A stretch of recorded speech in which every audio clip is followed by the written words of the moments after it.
Good evening, I hope everyone's well today, or good morning when this goes out, I've not decided yet. The British traitorous, treasonous government and civil service have completed a free trade agreement with our former colony and jewel of the British Empire, India. What did this mean for the working man and woman on the street? It means that employees do not have to pay the national insurance when they come to the United Kingdom. True, they won't be able to claim benefits and they can only stay for 3 years under current arrangements. However, employers don't have to pay national insurance either. That's what the press is reporting, and that's what Labour spokespeople are currently denying. It sounds like the blob has done the trade agreements. Much like all legislation, the ministers haven't done the homework, the ministers haven't done the adding up, and they've signed away more rights of British employees to foreign interests above and beyond the British people. I've recently been made redundant. I'm not going to tell you the company's name, but I can tell you that I've been given 45 days notice. I have already secured another job, so it's not necessarily a big deal. But they're outsourcing our jobs, I think over 500 jobs, to the subcontinent. And they're doing it because of Rachel Reeves' national insurance hikes on employers. This is the consequence of collecting more tax. This is the consequence of British government policy. Most jobs, well-paying jobs that British people actually want to do, are offshored. Why? Because there's one thing that a company cares about more than bad press. That's a bad quarterly return on investments. And that's what it is about, the government's bottom line and the corporation's bottom line. And that is why Ed Miliband can go on TV and say, look at these wonderful solar panels, aren't they brilliant, aren't they wonderful? What he doesn't tell you is that they're made with dirty energy abroad, coal, in China. And what he doesn't tell you is that they're made with slave labour. And what the British government desperately don't want you to know is, on the solar farmers in the United Kingdom when they come here, the boat people, the new British, the substitute population, are working illegally from their migrant hotels in places such as Anglesey in North Wales, and the government don't want you to know that. Tell me it's not coordinated, tell me that all of this isn't on purpose, because from my point of view it does feel like it's deliberate, it feels like it's all on purpose, and it feels like it's all part of the globalist regime and the globalist plan. I'm not a nationalist, I'm a nativist.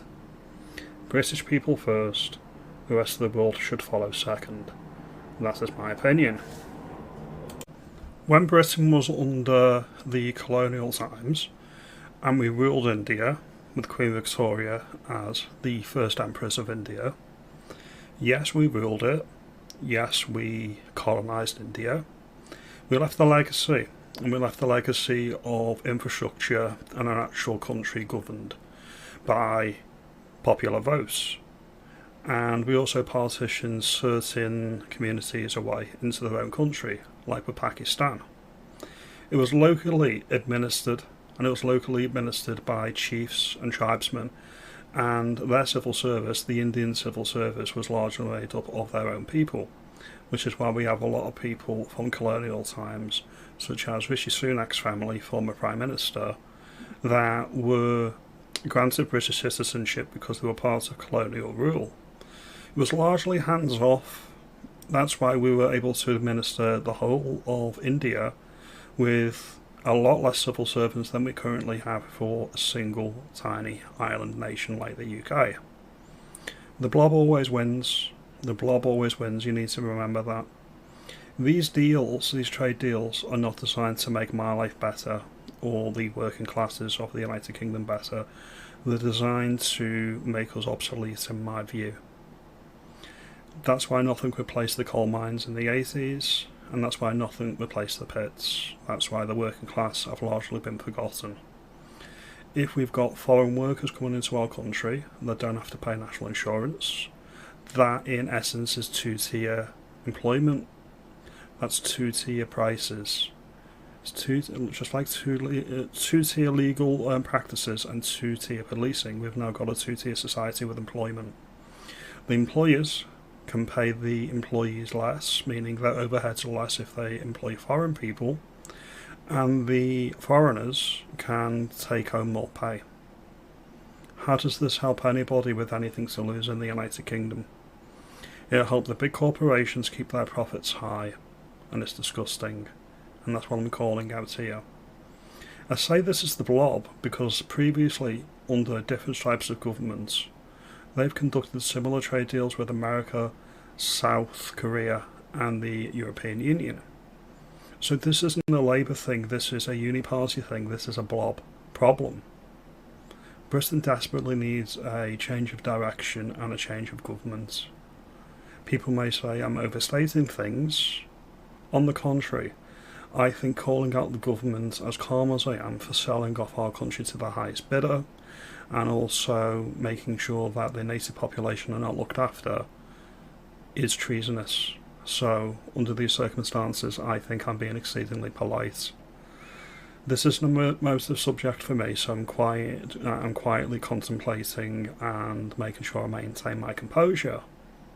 I owe it to the people that watch my videos to try and be balanced, but if there's an upside, let me know. Do you think that this is an upside worth paying? I certainly don't. I really don't. A trade deal shouldn't be achieved by any price. There are always trade-offs and there are always considerations. In my humble opinion, the price is too great and we're going to lose far too much. I appreciate your time today. Thank you for watching, and I will see you in the next video. Have a good evening, and I hope that I've given you something to think about. Thank you.